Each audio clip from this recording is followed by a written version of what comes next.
So, thank you for joining this lovely adventure into 2024. My first video of the year, and I'm going to be doing it on Civilization V, and there are two, but all DLCs are enabled, and which is Brave New World and Gods and Kings expansion. And I'm going to read out the mod list so you know what mods I have enabled for this playthrough from start to finish, hopefully. And here it goes. So Barbarians, unlimited XP, better settlers, better trees, cities 4 hexes away, desert yield mod, gold improvement tweak, improved jungle and lumbermill, Krajzen buff Balester, Manufactory and Custom house improvement, more goody huts, more happiness, new policy complete, religion belief expansion pack, religion no AI free pottery, resource rebalance, resource mint includes copper, terrain poor tile tweaks, the good, the bad, the ugly, a Ottoman leader pack of 4 leaders, well pack, which is about different wells that you could build throughout ages, and then my mod, which will be mainly playing today as this civilization, is called DinoHeart's The Ensuring Furnace Civ. So let us set up and scroll down to stats.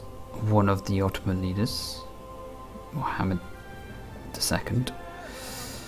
Then there's also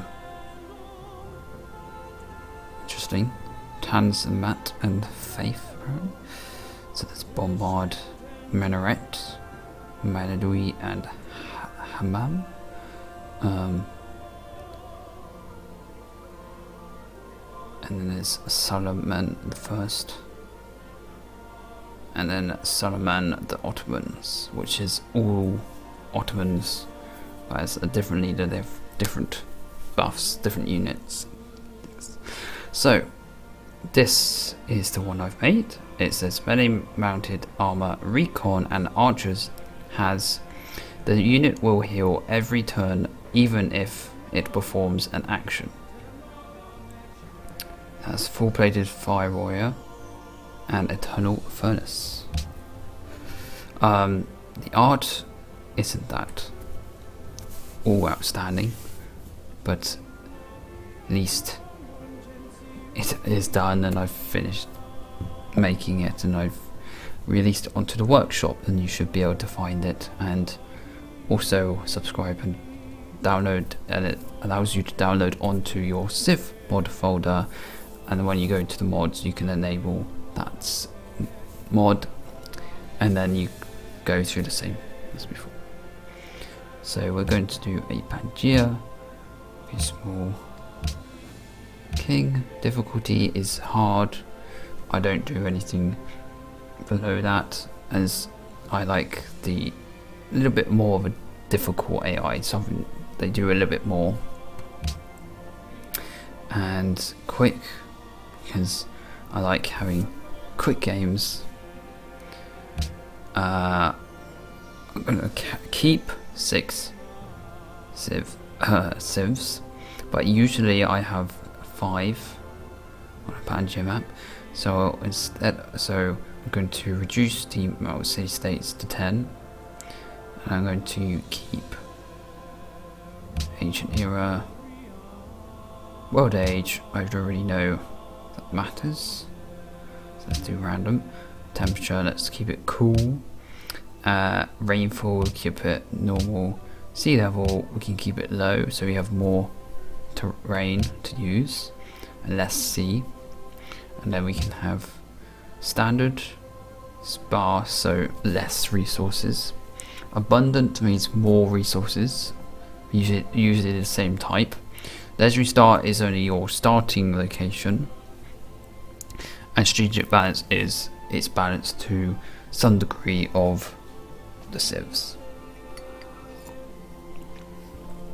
And then random. And as this playthrough, I'm just going to stay as the legendary start. Don't make two things too extreme. And we have max turns 550. We're probably never going to get to 550. It's usually I get to 300 turns and quick, and that's usually enough time to finish the game. We're not doing time. Time is based on your score, and at the end of the max turns, the game ends.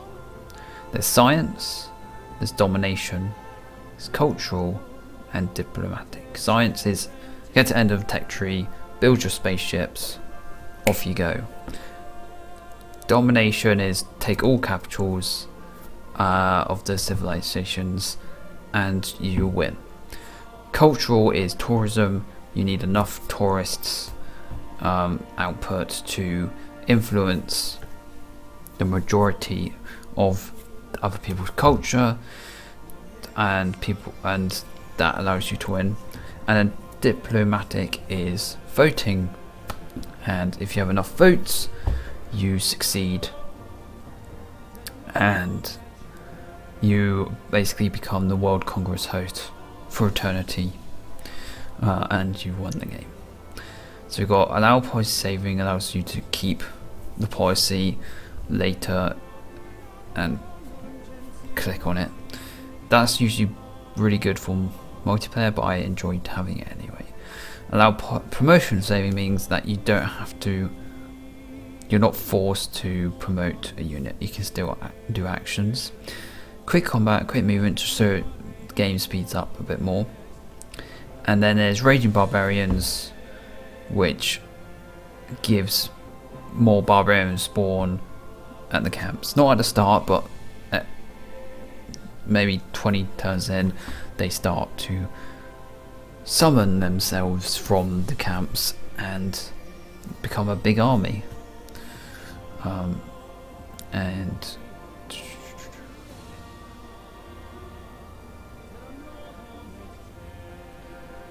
that is all. Do I want to give a start? So if this doesn't work out where we start, then I will go back quickly and start again on a new seed. But for now, this is perfect. Set up, and we're just going to click start game, and we continue.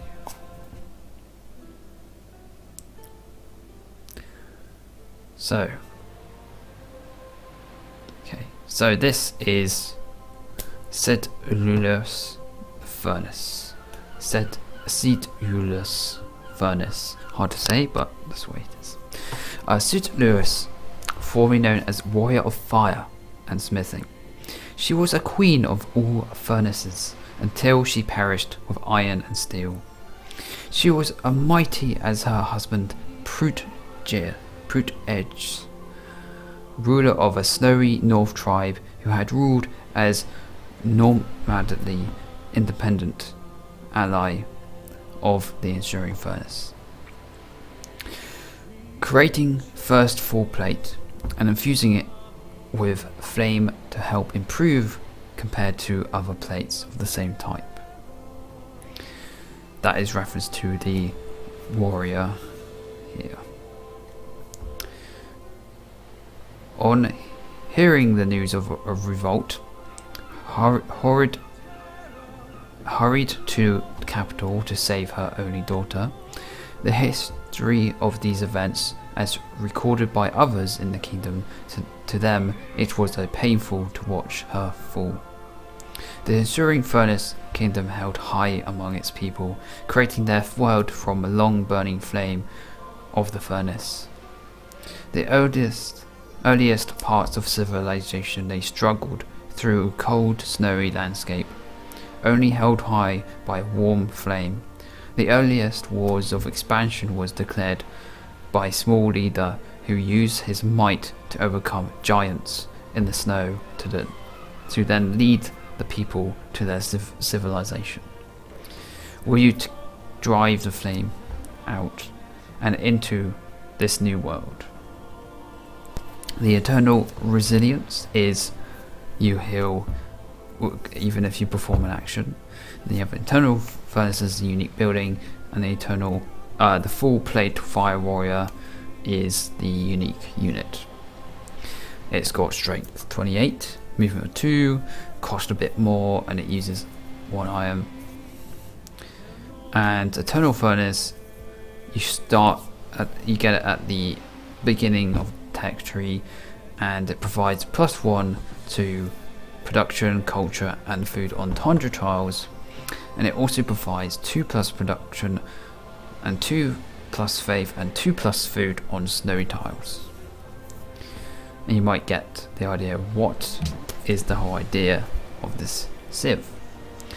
So here's our settler, here's our warrior, and this is our starting location. It's quite good. We have a luxury. Luxuries are resources that give you happiness, and other resources that don't give happiness are not luxuries, because you need some happiness in your kingdom, and after a while the music will cool down and end. So we could settle on the coast, we go on the river, we can settle over here, but what we really want to do is to see if there's any other resources around, because 3 furs start is really good.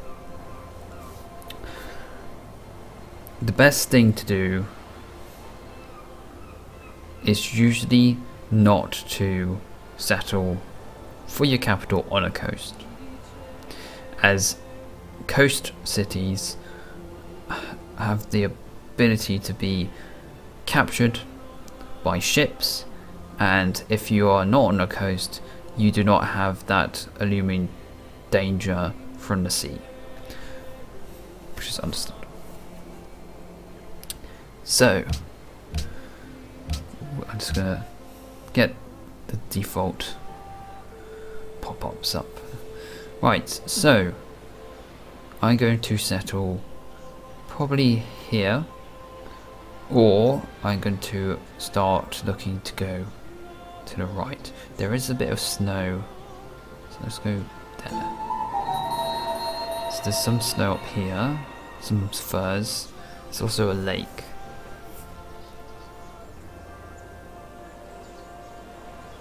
I think for now 3 luxuries close to us is more important than trying to find 2 terrain tiles of snow and tundra. So for now I'm gonna go and settle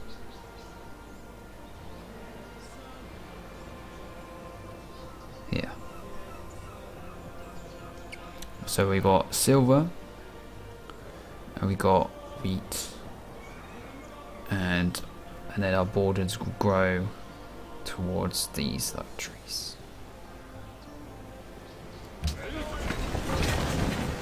And then here is the eternal furnace, which is quite costly than a normal production. So let's just build an ancient well. It's 1 turn, and ancient well will provide us with some additional food. So since we got furs, we want to get trapping, which requires animal husbandry. However,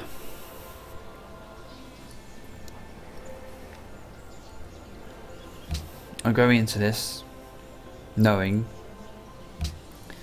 that we need Stonehenge. Why? because the British rule. The British rule the seas, and our empire will never end. But it did anyway. Never mind. Anyway, yes, because I'm English. It's just very satisfying to have a building that you are close to and that is seen in shows and films and whatnot, and it's just part of our culture, you know. And it also provides faith, which allows us to work towards our own first religion, possibly pantheon. But because we need trapping, it will take a bit too long to get the necessary resources we need. So instead we're going to go with mining, because when we get our first worker, we want to get the thing that's already in our border, which is the silver, and we shall gather the silver. So we ended the first turn 1, and we just do a little exploring. So we've got the granary. Now we've gained a little bit more food, and now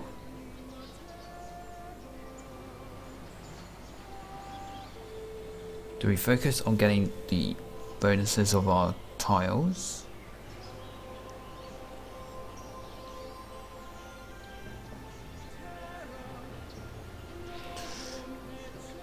Or go straight to a exploration? Probably let's go explore. Or monument. Monument to our people. Let's go. It's quite a lot of forest. We can cut down forests with mining. So since we've grown, we can click on our city, and then we can click on citizen management, and then we can see where the tiles are being worked. Since we got a lot of food, we could change this tile to this one, and then we get 2 more hammers and 2 more gold, so we're no longer needing to worry about our expenses.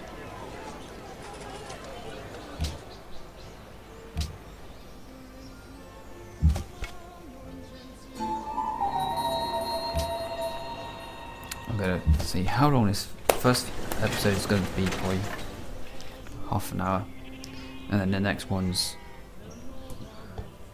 will also be half an hour, hopefully. I don't know how long it will take. So that's our first ruin, and we have seen the map a bit more. So there's barbarians here, and we've got ruin there, ruin there.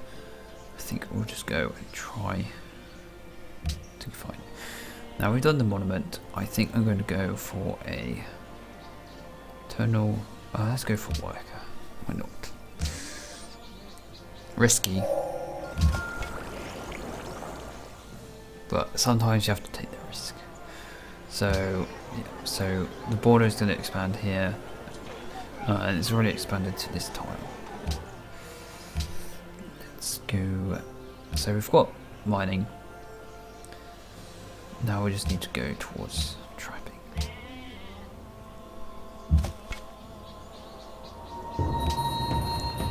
Barbarians there, barbarians there, and there. Okay. So there's now 3.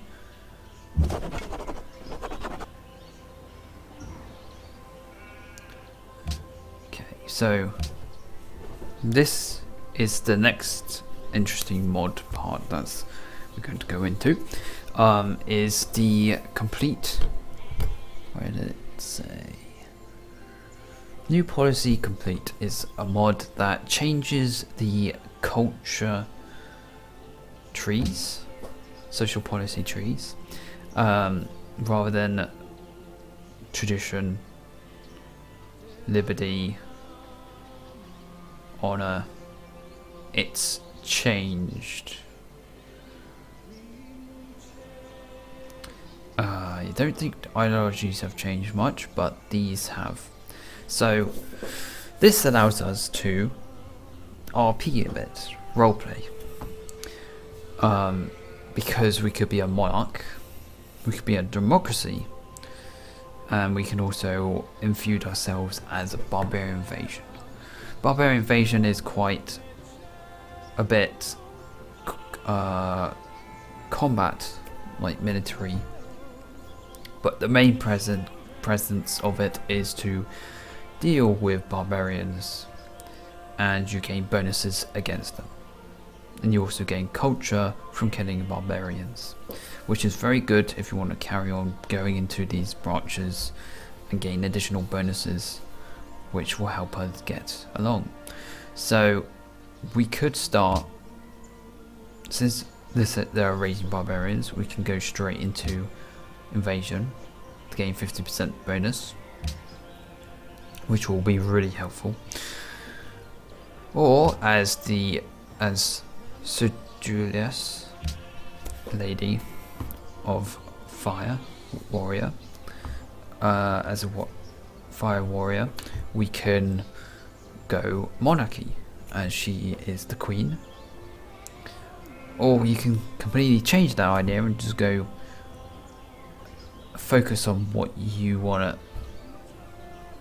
If you have an experience with civilization, the game already, you might just go with the one that helps best expand, because expansion is also very useful to gain more resources, more luxuries, and you gain more points, and then you can get more science and so forth, and it's really good to have more cities. And there's usually a good amount of cities, which is usually 4, and some people have 5, and then AI just have as many as they want, because that's who they are. So for this situation, I think we're going to do is adopt one policy into the invasion, just so we get the bonuses. Once we've got that, we can then decide. We can think as there is a threat out there. We want to defend ourselves, so we've gone and made some policies to help our warriors in the fight against the threats that we have not discovered yet. So after that, we can say, okay, now we want to focus on us, on our cities, our people. So we can say, oh, let's have a group of people that can vote on things, whilst like we have in England, which is we have a king. We used to have a queen. Now we have a king and queen. They have power, but they also they support the democracy of the Democrats and whatnot, and they are the ones that vote on policies and allow things to go through law. But in theory, that's also what the king and queens can do. But you can either let other people do the harder work,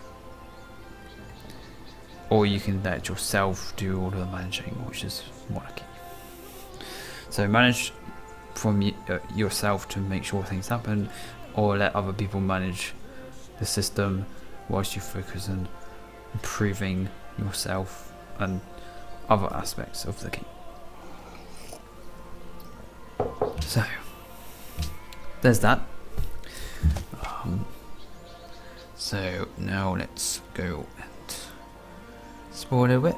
So it's another ruin, and I feel very exposed at the moment. So let's go there. So turns do go quite quickly because you want to move along so that things can be produced. Since we've got a free citizen, we want to allocate them to produce Probably want, yeah, so we want food, because we're starving, and then we probably want production, and that's got production and a little bit of coin, so we'll leave it as that. Okay, we got a worker, and now we need a warrior to protect them. There we go, right there. And yes, and there we go.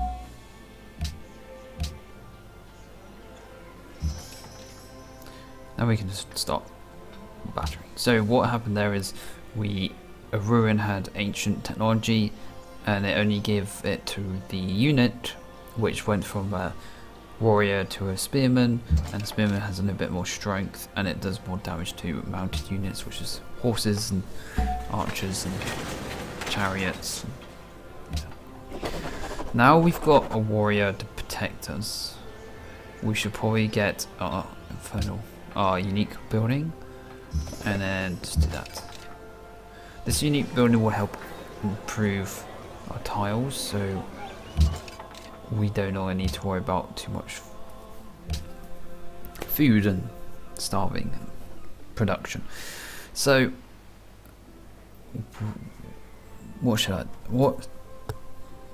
let's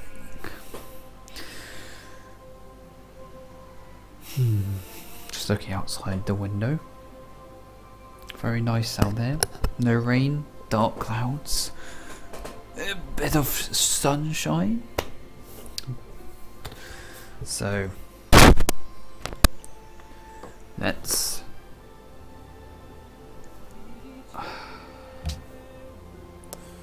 what do you do? So democracy provide one culture and one production at each city. Improve construction rate for workers. You get a free settler.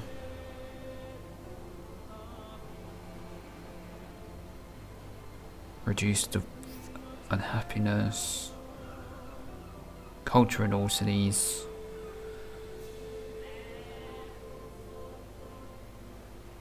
More production to wonders, which will help us when we get the Stonehenge. So let's go as a monarch. And then let's just go. And then our unique feature is the resilience, which is also in the base game called Survivalism 3, and until unit will heal every turn, even if performs an action. Unit will attempt to withdraw when forced with a melee attack, which is the additional bonus to that. So we'll just end this turn, and go. So I've given drill, which gives bonuses through some strength. We have now got the silver, which gives us, and the mine gives us one more production. Then we want to move the unit at some point. So we want to go get Stonehenge. Right. Did we get trapping? Yeah, okay. So I'm going to end it here. And this will be the first part. And I'm going to power through to the next bit, and I'll talk a bit more about Civ and what it's like and what it is. And hope you enjoyed the first part of this endeavour, and hopefully it will lead on to a bright sunny day for you as well.